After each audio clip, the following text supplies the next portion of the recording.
docteur Alexandre Armango, Atmosud, qui est en charge à la fois de la relation avec les chercheurs, notamment à travers le conseil scientifique, mais ça se traduit aussi par les travaux divers et variés de thèse que tu suis. Et puis tu es aussi en charge de toutes les relations internationales, parce que Atmosud, c'est aussi un rayonnement un peu naturel vers la Méditerranée, vers l'Afrique. Donc tu as une vingtaine de minutes. On est parfaitement dans les temps, donc on ne te presse pas pour une fois. Ça, c'est merveilleux.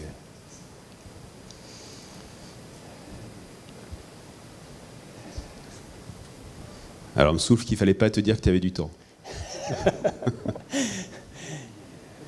J'ai une intarissable réputation de bavard. Surfaite, je pense.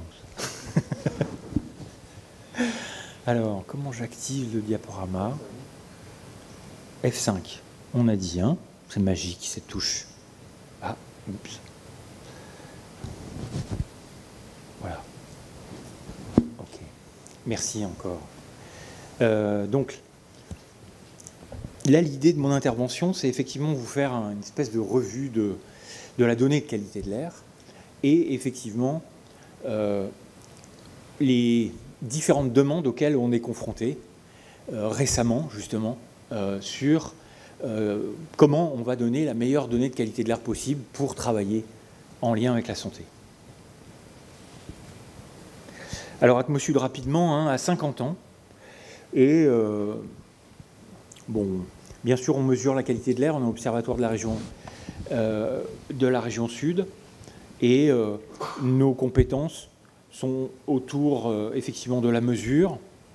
On a 50 stations fixes, 20 stations mobiles, 97 analyseurs. On fait beaucoup de maintenance, évidemment, pour pouvoir comparer et être capable de comparer des informations d'une station à une autre. Il y a également des analyses en laboratoire qui sont importantes, notamment sur des filtres, des particules que l'on récupère, pour savoir d'où viennent ces particules, si elles viennent plutôt du trafic routier, de l'industrie ou du chauffage. Il y a des pesées gravimétriques, bien sûr, et jusqu'à 75 microcapteurs actuellement. Ça, c'est pour le pôle métrologique, qui est effectivement un des piliers historiques et sur lequel, effectivement, on s'appuie aussi, Barbara l'a rappelé, sur les données de santé. L'inventaire des émissions, bien sûr, c'est essentiel. Et aujourd'hui, on a un nouvel outil qui s'appelle SIGAL, avec une nouvelle version. Je vous engage à vous connecter sur sigal.atmosud.org. Vous verrez cette nouvelle version, Air, Climat, Énergie, où là, effectivement, vous avez 97 polluants, 600 secteurs d'activité qui sont intégrés. La modélisation, bien sûr, c'est là où, effectivement, on va pouvoir faire le lien entre ce qui se passe entre les stations de mesure et, effectivement, être après utilisé pour l'exposition de la population. C'est rajouté plus récemment un volet de sciences participatives et notamment l'outil Signalair qui vous permet, dès qu'il y a une gêne olfactive, une gêne, on va dire, atmosphérique, de signaler tout de suite le problème et effectivement, nous, de recenser l'ensemble de ces gènes. On a AirCarto, on l'a vu pour l'air intérieur, mais il y a une déclinaison avec les nébulaires en air extérieur aussi. Et en fait, l'idée est d'intégrer effectivement ces données des citoyens et en relais de la surveillance réglementaire. Alors, on va attaquer direct sur le lien avec la santé. Vous avez certainement entendu parler du projet Gazelle. Ce projet Gazelle, c'était gaz et électricité. Donc, c'était des gens, des gens d'EDF, GDF à l'époque, avec quand même jusqu'à plus de 20 000 patients, avec une répartition géographique intéressante, pas uniquement dans les métropoles, mais aussi en zone rurale.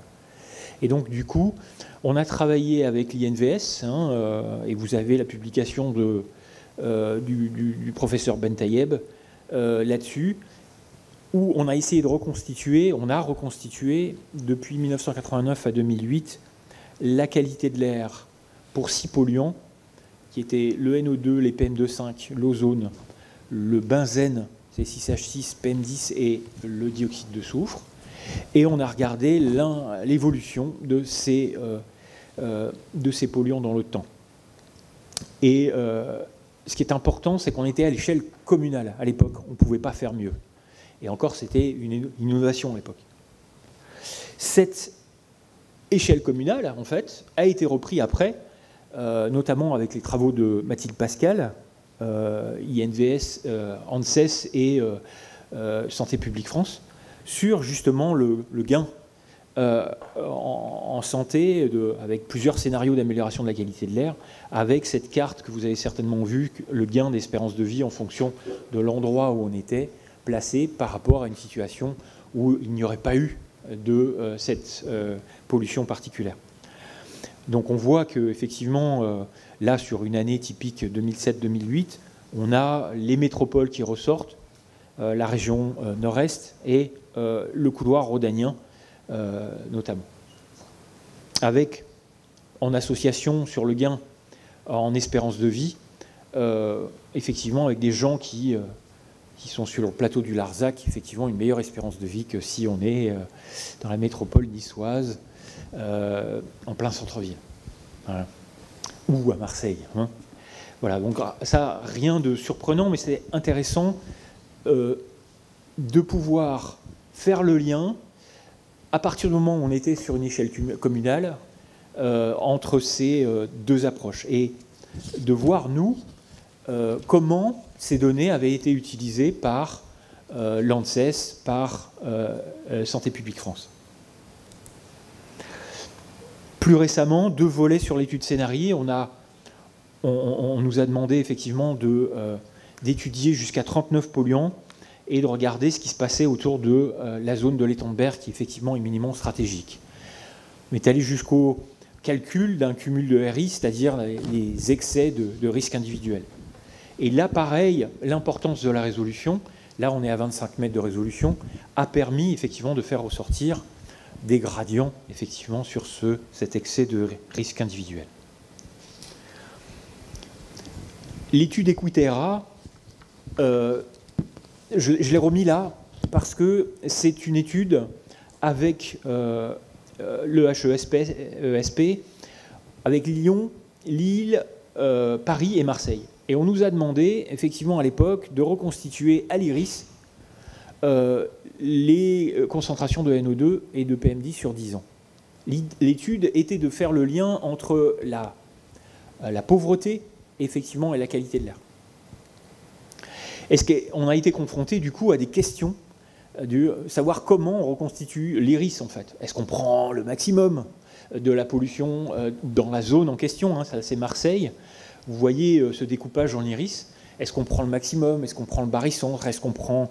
on intègre le bâti, on intègre la population, on le fait ou on ne le fait pas. Et là, on peut avoir des différences effectivement très importantes.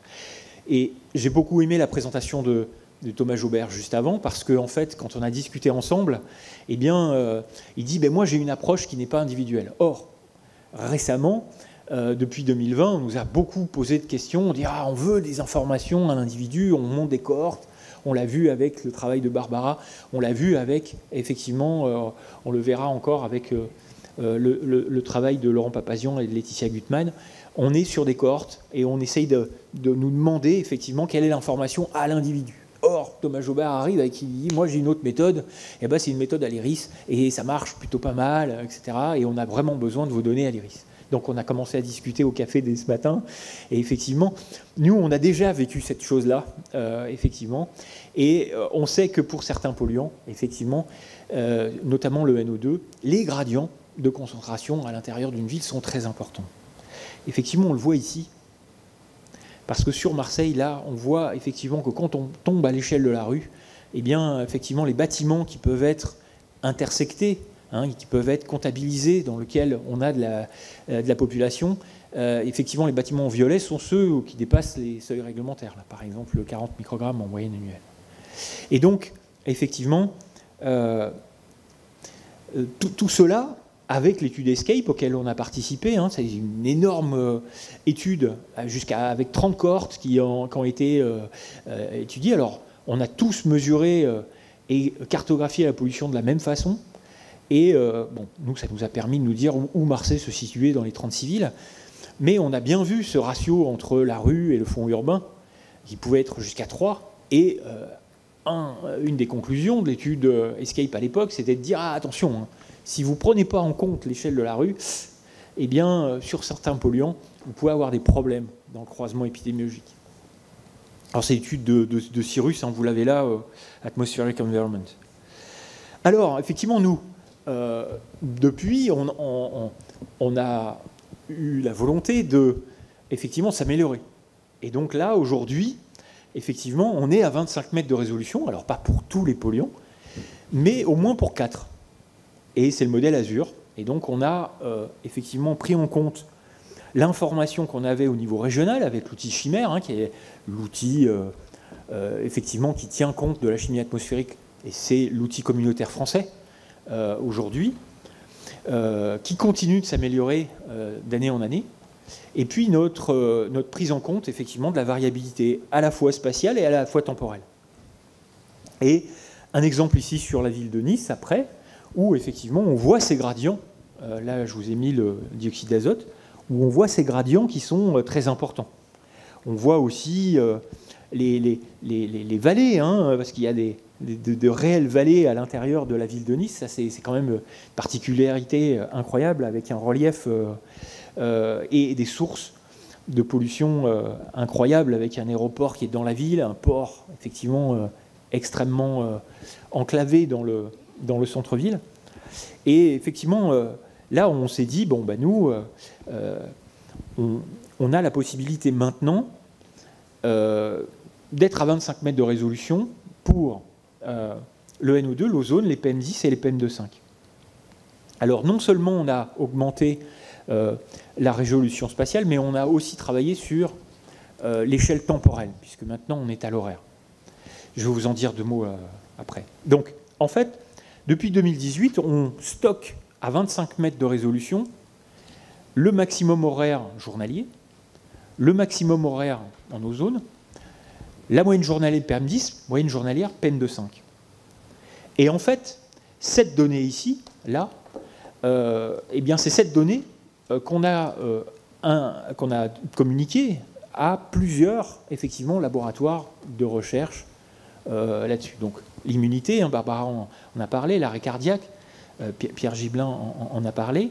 On verra le SDRA cet après-midi et la rhinite allergique également, qui sont des projets qui sont en cours et qui ont déjà permis des publications sur ces thématiques. Et puis récemment, on nous a dit, on travaille aussi avec le projet Ocapol, hein, sur la base de données effectivement de l'ARC, le cancer, où on se doit, nous, de donner ces informations, d'alimenter ces bases de données pour le lien avec la santé.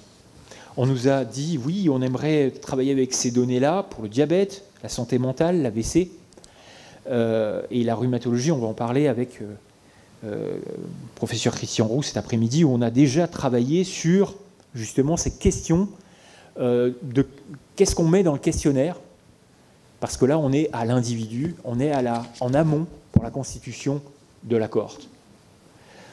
Et c'est pour ça que j'ai trouvé ça très intéressant, c'est-à-dire que nous on se doit de donner la meilleure donnée possible pour la qualité de l'air à tout le monde, mais on se doit aussi d'écouter les demandes lorsqu'on nous dit bah non, moi je ne suis pas en étude individuelle, mais je suis en étude territoriale.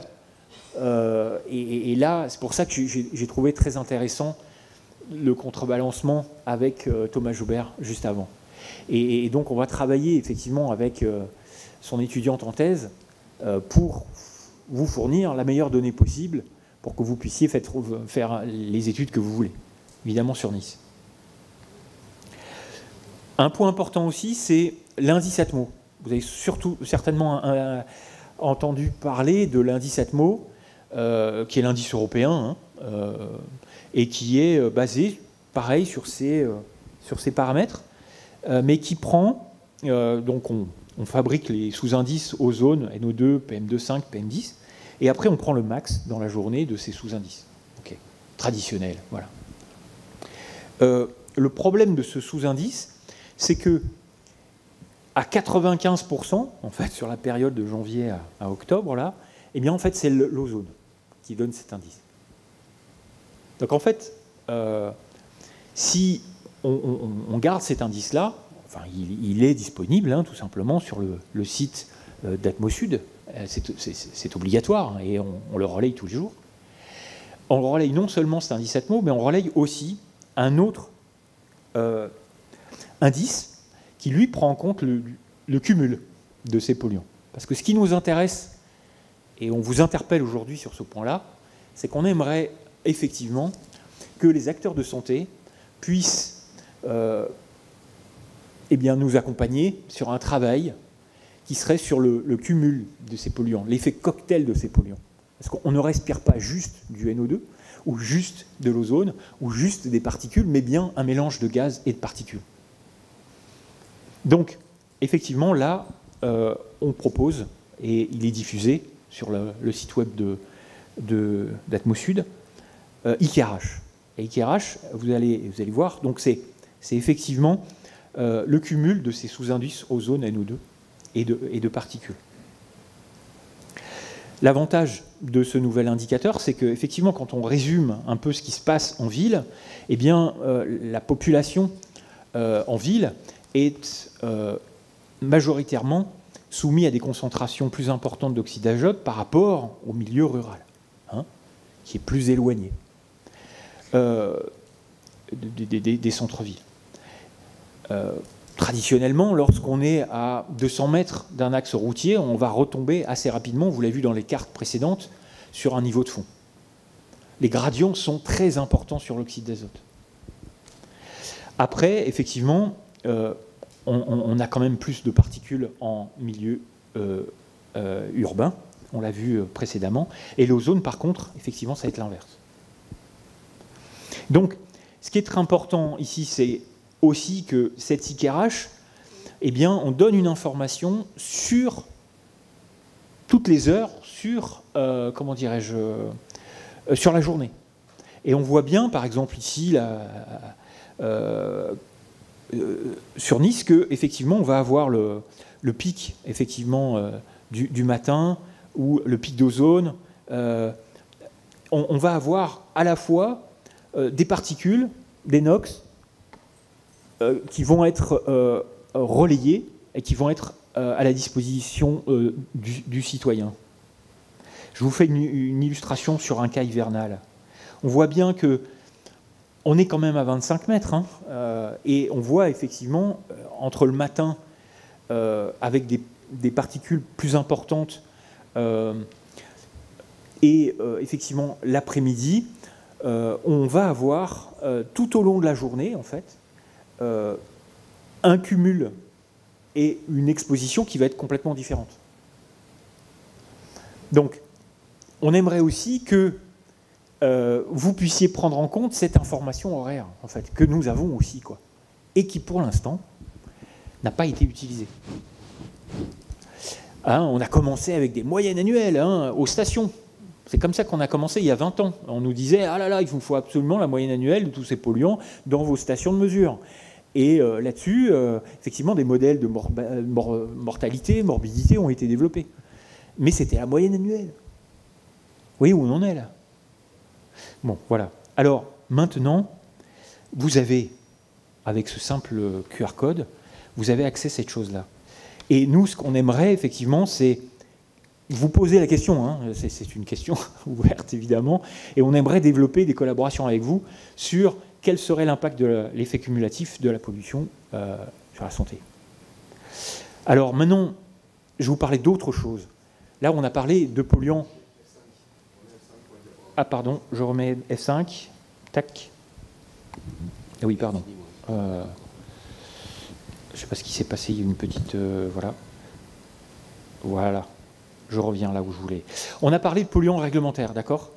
Mais je voulais quand même vous informer aussi qu'on a travaillé sur... Il y a un souci? Voilà. On a travaillé sur les pesticides. Les résidus de pesticides dans l'air. Mais non seulement on les mesure, mais on les a modélisés, on les a cartographiés.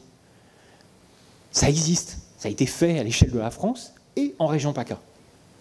Et ça a été fait uniquement pour deux substances actives qui sont le S-métolachlore et le Folpel. Folpel, fongicide, S-métolachlore, herbicide.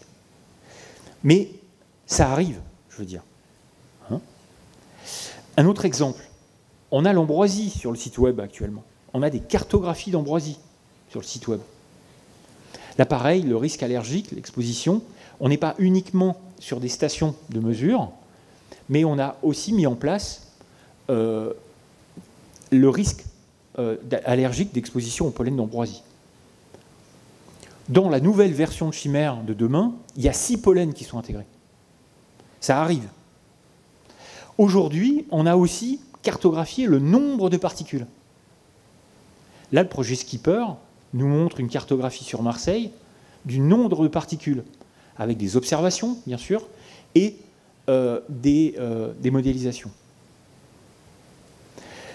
Et je vais terminer avec quelque chose qui, je pense, bon, vous connaissez ces choses-là, c'est le potentiel oxydant des particules.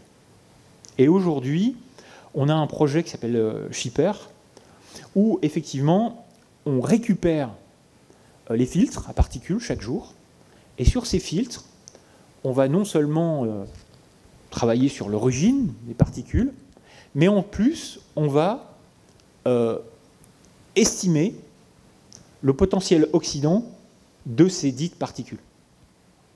Or, ce potentiel oxydant, c'est effectivement, Barbara en a parlé tout à l'heure, et notamment les ROS, les peroxydes, avec le lien sur la destruction de certaines cellules.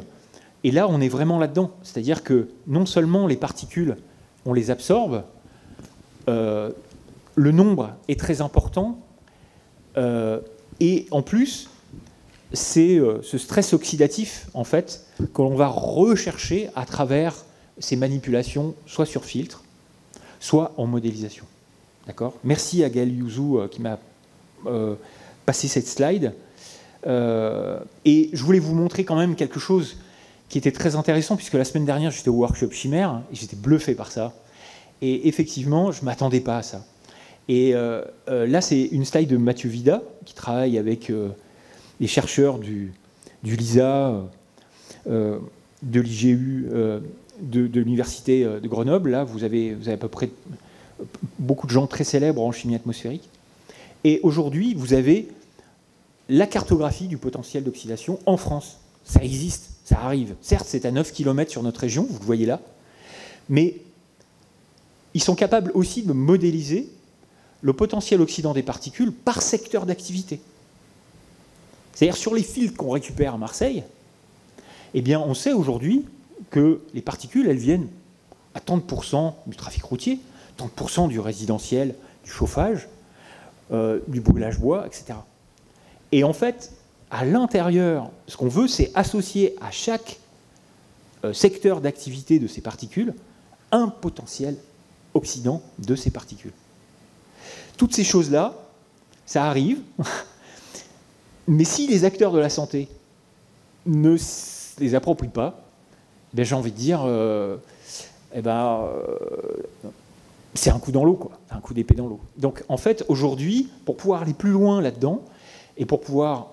bon, il y a quand même beaucoup d'incertitudes encore dans tout ça, il faut valider des protocoles métrologiques importants pour le faire de façon online, ça c'est l'objet du projet Shipper, mais ce qui est important pour nous, c'est effectivement que vous puissiez vous approprier cette question du nombre. Cette question du nombre, vous le savez, elle est essentielle aujourd'hui, elle est dans les futurs décrets européens, ou si elle arrive officiellement dans le décret, stratégiquement, on change de paradigme pour la surveillance de la qualité de l'air.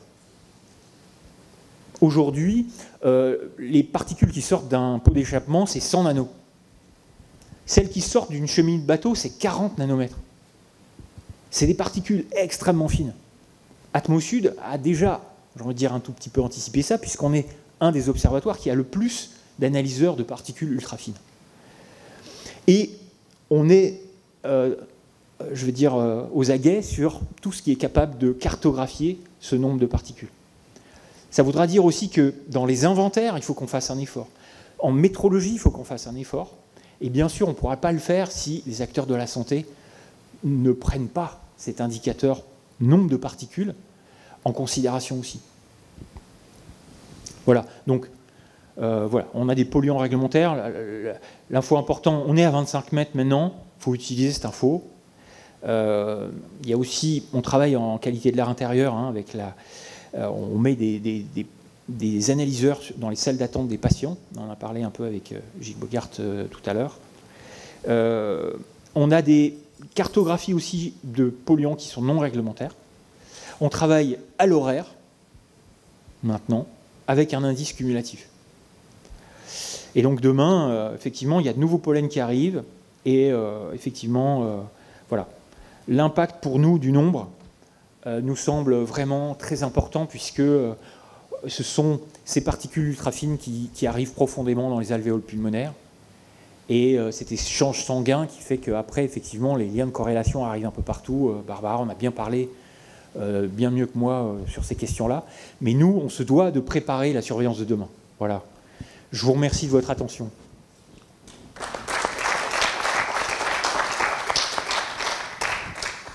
Merci beaucoup Alexandre, c'était très clair, comme à ton habitude. Alors c'est vrai que cette question des particules ultra fines sur laquelle nous on est mobilisés maintenant depuis près de 10 ans, hein, on a fait partie je crois des précurseurs sur ce sujet, va nécessiter un peu de décryptage sémantique, parce que particules PM2,5 et particules ultra fines au fond ce sont les revers d'une même médaille, mais en même temps ce sont deux univers très différents. Et quand on mesure les particules ultra fines, on ne voit pas du tout la même chose que les particules fines. On est beaucoup plus proche des combustions. On a une très bonne corrélation avec les oxydes d'azote, par exemple. Et puis, dans la pollution photochimique qu'a évoqué tout à l'heure Pierre Gibelin, on a aussi beaucoup de production d'aérosols secondaires. Et ça aussi, c'est des ultrafines. Et donc, peut-être que c'est un trait d'union entre tout ce qu'on s'est raconté, finalement, même si vous le voyez, hein, on est vraiment en train de travailler sur ce sujet. Alors, j'avais une question. Michel Pierre. Oui, Michel Pierre, France Nature Environnement du Var. Nous avons donc dans notre projet ozone, nous mesurons l'ozone plus le dioxyde, qui est la pollution oxydante, comme on disait, le dioxyde et les particules fines. Et nous utilisons un capteur de la marque PMS. Évidemment, on choisit de donner le résultat en PM 2,5, en microgrammes par mètre cube, mais nous enregistrons en même temps le nombre de particules. On a même les particules PM1, PM03, je crois même PM01, j'en suis pas sûr ça. Mais est-ce que c'est valable? C'est-à-dire que là, on a besoin de rapprocher nos métrologies. Un, on s'en sert pas, et il faut savoir ce qu'on a.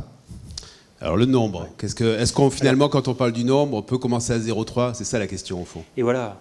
En fait, merci pour la question. Il y a beaucoup de capteurs effectivement aujourd'hui sur le marché de microcapteurs qui effectivement sortent des concentrations en masse, PM1, PM2,5, PM10. Et en fait, ils fonctionnent souvent, la plupart, avec un capteur optique. Effectivement, c'est un laser. Mais qu'est-ce que fait le laser en fait? Il compte le microcapteur, on compte les particules qui passent devant le laser. Ok. Et donc, effectivement, ça nous donne une information, hein, qui est précieuse. Voilà. Par contre, le problème que l'on a, majoritairement, c'est que ces microcapteurs sont aveugles en dessous de 200 nanos. Or, les particules qui sortent d'un cheminée de bateau, par exemple, c'est 40 nanomètres. Donc ça va être un peu compliqué d'être très précis si on veut identifier ce type de pollution, d'accord? Mais néanmoins, après, je veux dire, les particules fines, elles ont leur vie, elles s'agglomèrent, elles grossissent durant leur trajet, elles prennent des pollens, elles prennent des virus, elles prennent... c'est l'autobus, après, derrière, sur lequel se fixe tout un tas de choses, elles se déposent, bien sûr, et elles réagissent, les gaz réagissent aussi à leur surface, et effectivement, on a beaucoup de choses qui sont quand même précieuses. Ça donne une information complémentaire, mais attention à ne pas vouloir leur faire dire plus qu'elles ne sont capables de dire. C'est tout ce que je veux dire. Après, sur comment dirais-je, le trafic routier également, c'est intéressant, mais ce qui sort d'un pot catalytique aujourd'hui, c'est des particules et effectivement extrêmement fines. On est plutôt sur du 100 nano. Et donc là, pareil, on ne sera pas très exhaustif ou très précis là-dessus. Ce qui est important, je pense, avec tous ces microcapteurs et tous ces capteurs citoyens globalement, c'est de les confronter à la donnée réglementaire, à la donnée de l'Observatoire d'Atmosud, et de travailler avec nous là-dessus pour voir ce que l'on peut en faire. On en a mis autour de Marseille, autour de Toulon, pour effectivement voir si ces capteurs étaient vivants lorsqu'un panache de pollution arrivait sur eux. La réponse est oui. Mais par contre, je ne vais pas aller regarder quantitativement ce qu'ils m'ont donné, parce que je sais très bien que métrologiquement, eh bien, ils vont avoir des écueils, mais de fait de leur construction. Donc, je ne vais pas leur demander plus. Voilà. Très bien. Donc, vous l'avez compris, on compte, mais en fait, on compte les grosses particules, et les grosses particules sont un bon proxy de la masse. Par contre, malheureusement, on compte à partir d'une taille qui est trop grosse pour caractériser les particules ultra fines. Donc il y a un petit débat, mais ça me permet juste de poursuivre sur un point. Alors, sur la qualité métrologique, quand même, on a des capteurs qui progressent, et ça relève plus des contrôles qualité, au fond, qui sont en avant. Mais dans les éléments de promotion, et tu aurais pu le souligner, vous savez, on a ICAR H donc pour horaire, on a aussi ICAR 365 pour toute l'année. Plus on va zoomer, plus on a besoin d'observation. Et donc, un des éléments aujourd'hui qui est poussé par Atmosud, ce sont les sciences participatives. Plusieurs associations ici y contribuent, je vois Gilles, Michel, également l'Ankev avec Daniel. Ça, c'est un élément important aussi pour la construction de l'information, parce que avec les modèles, on peut zoomer à l'infini, mais qu'est-ce que ça représente vraiment? Quelle est la capacité de représenter l'aléa, qui est par définition ce qui se passe sur un territoire? Donc ces sciences participatives, elles utilisent ces outils, hein, et donc pour le coup, je crois qu'on progresse, y compris sur le plan métrologique, même si on ne cherche pas à challenger la référence, c'est pas ça l'objectif. Michel. Encore une question.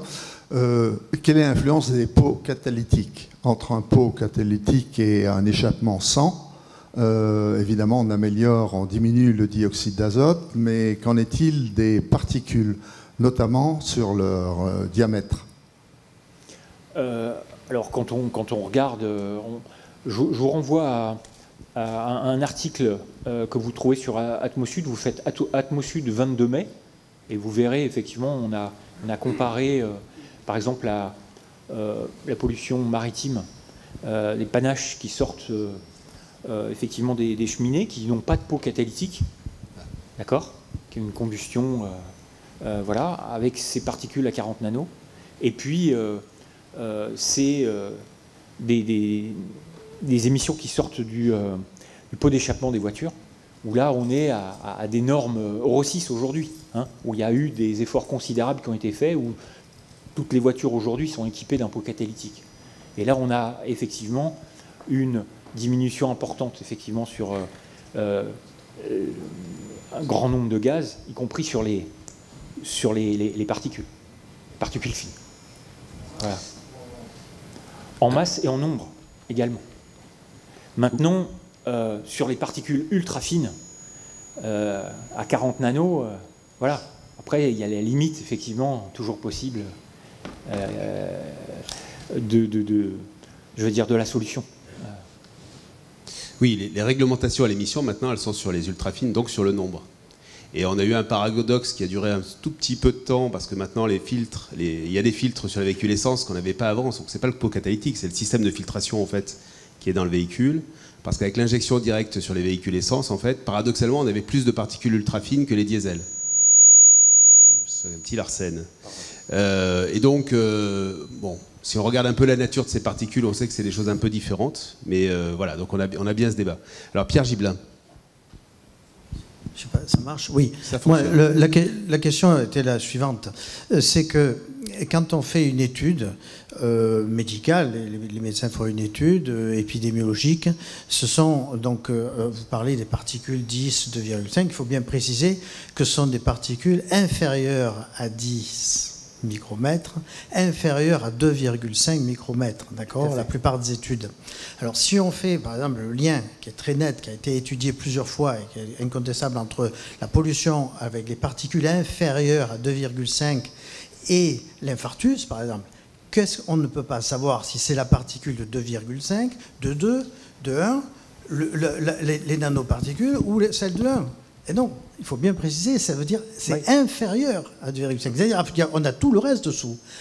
Et quand on dit même, il y a des études maintenant avec 1 micromètre, ça va être donc inférieur à 1, mais il y a tout dessous. C'est pour ça qu'il est impossible de déterminer, si vous faites une étude sur PM10, donc si c'est les PM10 qui atteignent ou si c'est les 9, les 2,5, parce que dans les PM10, eh bien, il y a les 2,5. Il faut bien comprendre ça. Donc, c'est toute la difficulté d'études épidémiologiques. Alors, on va aller vers le plus bas, bien sûr, mais la plupart des études épidémiologiques mondiales, c'est sur les particules, donc 2,5, mais ça veut dire inférieur à 2,5. Quelle est la part donc, des particules ultra-fines là-dedans? Voilà, et puis ces particules ultra-fines, par exemple, sur les panaches de bateaux, c'est énorme la quantité qu'on a trouvée. Et elles sont très très fines, elles ne pèsent pas. Donc, dans la masse. Vous voyez ? Donc si vous raisonnez en contribution massique, vous dites voilà la part de la pollution maritime c'est tant. Voilà, si vous raisonnez en nombre, là c'est plus du tout pareil. Oui, on a un rapport de 1000 à chaque fois, et donc pour faire une particule de PM1, il faut 1 million de 0,1. Et donc on voit qu'en nombre, c'est sans commune mesure. Aujourd'hui, c'est des facteurs. 10, évidemment, on a des millions ou même des milliards de particules ultra fines, contre quelques particules finalement qui font la masse. Donc vous avez raison, c'est l'ensemble des particules inférieures à, mais la masse, en fait, ne permet pas d'accéder finalement à cette grandeur que concernent les particules ultra fines, parce qu'elles ne pèsent rien, comme le dit Alexandre. Moi, j'ai vu un résultat tout récent là, autour de l'aéroport de Nice, puisqu'on est à Nice. En masse, on voit des choses qui fluctuent gentiment, et puis on regarde les ultra-fines, on a un autre signal. Ah ouais, oui, ça n'a rien. Vraiment un autre signal. Donc, vous avez raison sur le principe, l'idée de la réglementation, c'est vraiment toutes les particules inférieures à 2,5 microns. Pour autant, quand on regarde les grandeurs physiques, malheureusement, ça restitue mal l'impact des très fines. Bon, donc il faudra les compléter. Oui. Alors, Gilles, cherchez qui intervenait. Oui. Est-ce qu'on peut justement remontrer la carte de Nice? Tu peux remontrer la carte de Nice avec les deux indices Atmo et IKER. IKER-H ou IKER? C'est ça. IKER, alors qu'est-ce que... Voilà, c'est expliqué en bas, il y a le max des... I, je ne sais pas ce que ça veut dire. PM. C'est l'indice. Oui, c'est les indices, ouais. Ah oui, indice NO2 et IO3, donc ça c'est les moyennes, c'est ça? L'indice NO2 et... non, l'indice de NO2, sur le maximum horaire de NO2, vous prenez les 24 heures où vous avez le NO2, vous obtenez une variable, hein, d'accord? Et après, prenez le max de ces 24 heures de NO2, et ensuite, après, derrière, c'est un max aussi. Vous avez une correspondance entre ces concentrations de NO2, vous prenez le max de cette chose-là, et après, derrière, vous avez un sous-indice de NO2. Et ce sous-indice de NO2, effectivement, dans l'indice Atmo, en fait, eh bien, vous prenez le max de tous ces sous-indices. Mais en fait, il n'apparaît quasiment jamais, en fait. Alors que dans IKER, l'indice NO2, vous le cumulez. Donc, et c'est pour ça qu'on voit apparaître le trafic routier très clairement sur la carto à droite par rapport à l'indice Atmo à gauche, où on ne le voit pas puisqu'il est dominé par l'ozone, qui est un polluant des champs, d'accord? Polluant de l'arrière-pays. Donc on prend la concentration toutes les heures et en fait on la cumule. Alors que dans l'indice Atmo, en fait, c'est une information sur toute la journée. Donc on prend le maximum horaire de NO2 par exemple, et après on reprend le maximum de l'indice. Ce qui noie en fait l'information, et vous le voyez, donne des choses très très différentes. On vous a fait un zoom sur Nice. Avec l'indice Atmo, pour cette journée-là, on a l'impression qu'à Nice, on est moins pollué qu'à l'extérieur. D'accord? Parce que c'est l'ozone qui donne l'indice, et donc il y a des processus de consommation qui fait qu'en effet, on a un peu moins d'ozone dans le centre-ville. Par contre, on a les autres polluants qui ne s'expriment pas avec l'indice Atmo. Quand on passe au cumul, on a une autre information. On voit bien ici l'indice Atmo, l'indice IKER-H, qui effectivement rencontre du NO2 et des particules, en plus de l'ozone, d'accord, hein, puisque c'est cumulé, et là vous n'avez que l'ozone en fait. Je crois que l'explication était utile. Merci. Merci pour la question. J'en ai une autre. Vous avez aussi un slide qui montre l'aéroport et la ville, dont vous parliez à l'instant. Ouais, c'est ça. C'est celui-là. Hein. Alors, de façon générale, pour tous ces très jolis graphes que vous faites, vous ne montrez pas la qualité de l'air au-dessus de la mer. Comme si, finalement, elle s'arrêtait à la plage. Hein. Il y a peut-être une énorme masse polluante au-dessus de la mer et qui joue un rôle très important le soir ou la journée. Oui. Très bonne question, merci. On s'est posé la question de la représentation sur la mer, donc si vous avez un avis, évidemment, on est preneur, mais qu'est-ce que tu peux nous en dire? Voilà, en fait, traditionnellement, à Nice, on a quand même peu de vent par rapport au Mistral, où il y a le vent d'Est, bien sûr, mais il y a quand même peu de vent synoptique. Ce qui va gérer la dynamique de la pollution sur Nice, ça va être un relief important, d'accord, et donc des brises de terre, des brises de pente, avec un vent qui coule le long du relief et qui va descendre le long du littoral, d'accord, qui va pousser les polluants en mer, d'accord. Donc clairement, il y a de la pollution. Ça c'est la nuit, ça. Ça c'est la nuit, effectivement. Merci. Et puis le jour, effectivement, il y a une brise de mer où là la terre chauffe plus que l'océan, qui est aujourd'hui malheureusement tout le temps à 25 degrés l'été. Mais donc, effectivement, on a ces vents qui vont être orientés de la mer vers la terre, hein, qui vont pousser notamment le pic d'ozone sur l'arrière-pays. Et donc, on a cette alternance, en fait, régulière.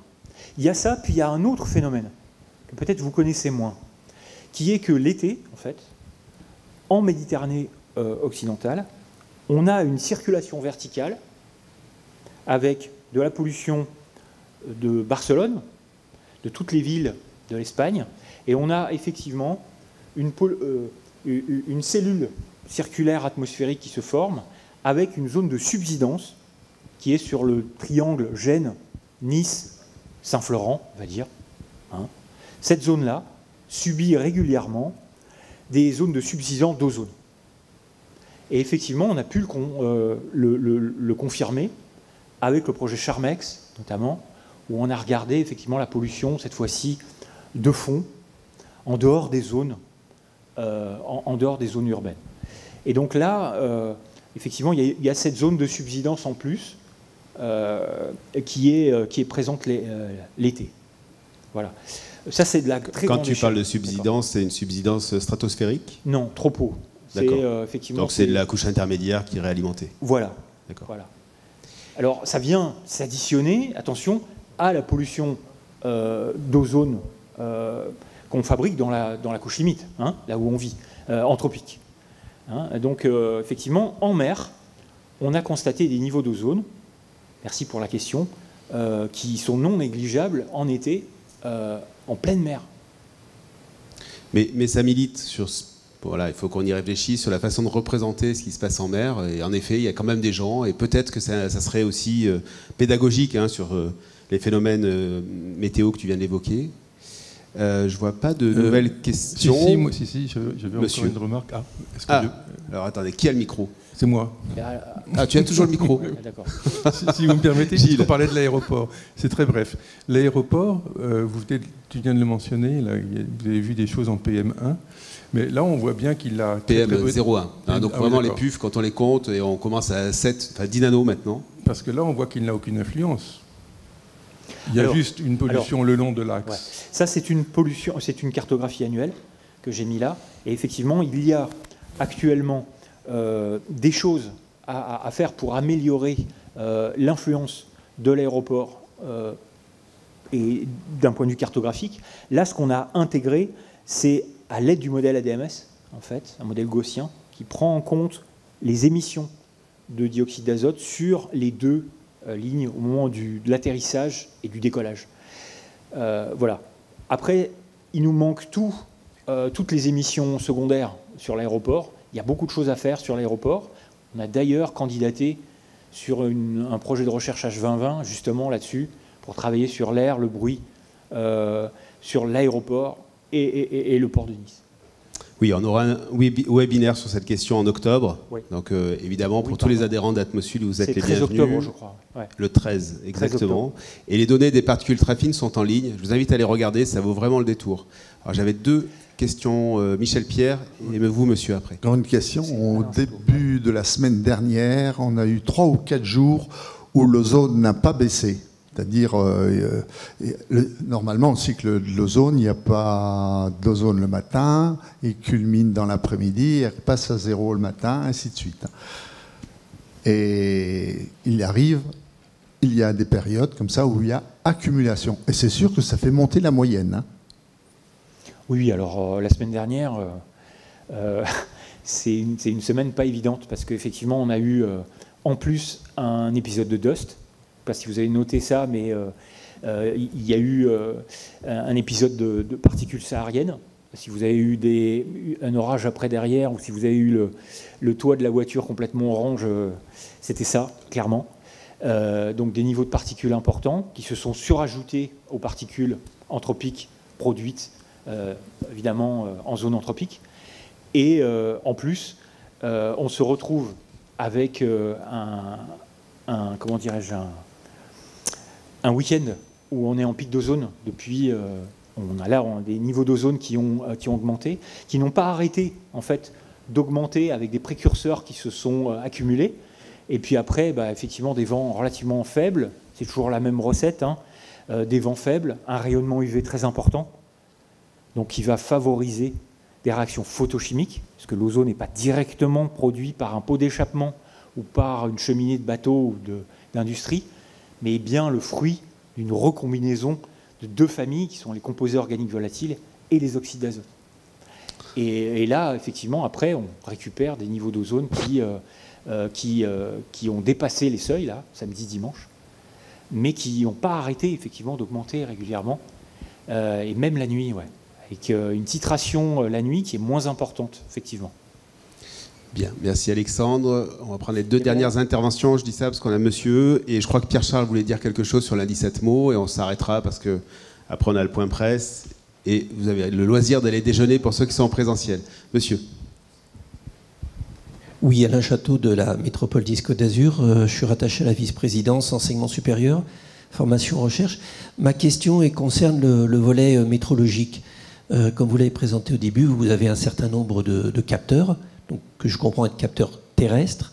Donc je voulais savoir l'impact justement de la modélisation pour vous permettre d'avoir des mesures, en fait, en tout cas d'être capable de donner des informations, une résolution qui est très très fine, effectivement, puisque là on parlait de 25 mètres.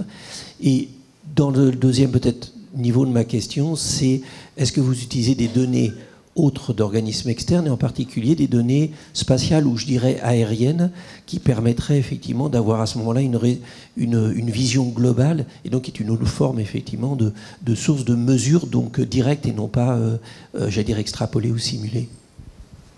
Alors, sur la première partie de la question, effectivement, le modèle Azure aujourd'hui fonctionne avec un traitement géostatistique en intégrant les stations des mesures au sol, mais également on peut intégrer des microcapteurs. Ce qu'on a fait dans Iris, notamment.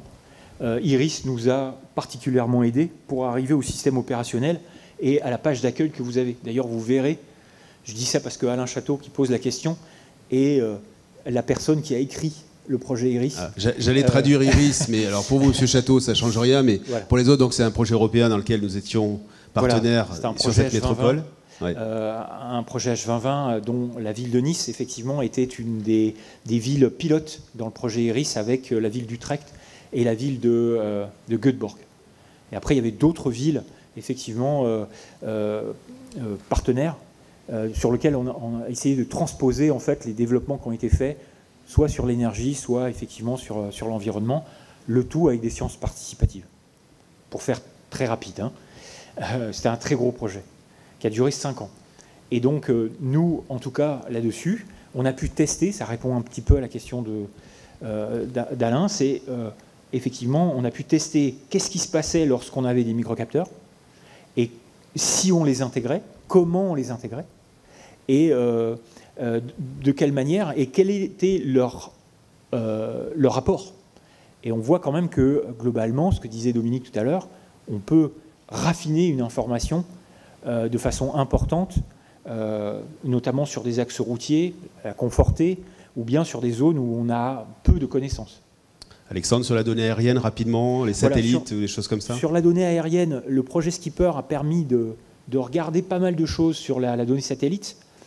Et on a aussi, j'ai envie de dire joué, mais aussi été précurseur sur l'analyse des drones. On a mis des drones à l'intérieur de Panache. Donc là-dessus, on a pu... ça nous a aidé considérablement pour la modélisation en 3 dimensions de ces panaches à petite échelle. Et notamment sur les facteurs d'émission. Voilà. Donc, oui, ça arrive. Il y a aussi des ballons sondes des ballons lagrangiens qui ont été lâchés par notamment Météo France et qui le fait régulièrement, qui sont équipés de capteurs d'ozone et qui permettent effectivement de confronter des modèles, cette fois-ci plus régionaux, et pour pouvoir comparer le modèle Chimère en 3 dimensions, les profils verticaux, effectivement, qui sortent des modèles et qui sortent de l'observation in situ, voilà, sur la couche limite, on va dire. Voilà. Ça peut aussi être des lidars ou des caméras hyperspectrales. Je dis ça parce qu'on a aussi un très beau projet à Nice sur le sujet. Merci pour la transition. On a effectivement des lidars. On en a un à Marseille maintenant en continu. Et on a pu étudier effectivement la hauteur de la couche limite et l'évolution des paramètres à l'intérieur de cette couche limite. Mais on a un projet concret sur Nice qui s'appelle le projet Arcadia. Et là, c'est un projet Acacia financé par l'ADEME. Et là-dessus, on va mettre des caméras hyperspectrales aux environs du port de Nice qui vont nous permettre de balayer en fait à la fois verticalement et horizontalement la zone pour pouvoir mieux identifier le panache en 3 dimensions et donc contraindre effectivement les modélisations qu'on fait aujourd'hui sur le panache pour savoir si la modélisation, le panache, jusqu'où va-t-il? Est-ce qu'on voit bien l'intersection avec les différents bâtiments qui sont derrière le port? Jusqu'où ça va en mer? Pour rejoindre la question de Gilles tout à l'heure. Et puis verticalement, effectivement, ça c'est très important puisqu'il est question de surhauteur, c'est-à-dire que la température, quand le navire est là, effectivement, il peut y avoir un panache qui se forme un peu au-dessus de la cheminée en fonction de la différence de température qu'il y a entre l'émission de la cheminée et la température extérieure. Donc, oui, la question verticale est très importante pour nous. Très bien. Mais je vous propose d'applaudir à nouveau Alexandre.